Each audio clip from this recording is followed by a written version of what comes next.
Баршаңызға қайырлы күн, есімім Алтынай. Бүгін сіздермен өте дәмді шығатын винегрет салатының рецептісімен бөлісейін деп отырмын. Ол үшін міндетті түрде видеоны соңына дейін қарап, каналыма тіркеліп, жанында қоңырау белгісін міндетті түрде басып қойыңыздар.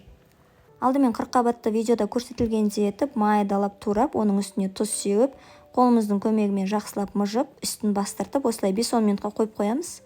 Содан соң суға піскен картопты осылай видеода көрсетілгендей етіп, 4 бұрышты көлемде турап аламыз.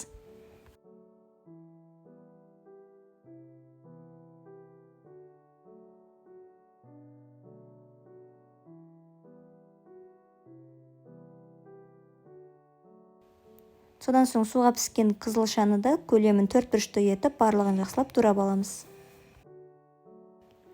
Осы рецептімен сіздерге де жасап көруге кеңес беремін, өте дәмді әрі керемет болып шығады.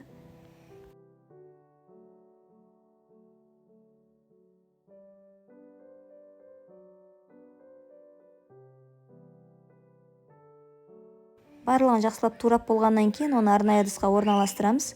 Және тұздалған қиярды да осылай видеода көрсетілгендей етіп 4 бұрышты көлемде турап аламыз.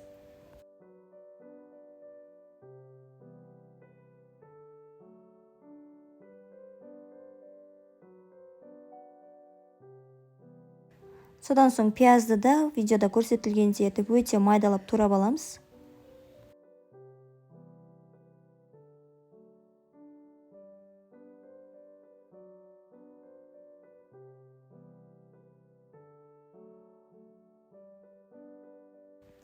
Барлығын бір ыдысқа орналастырғаннан кейін үстінде консервада горохты салдым және 100 грамм майды құйып, үстіне дәміне қарай тұз салып, барлығын жақсылап араластырамыз.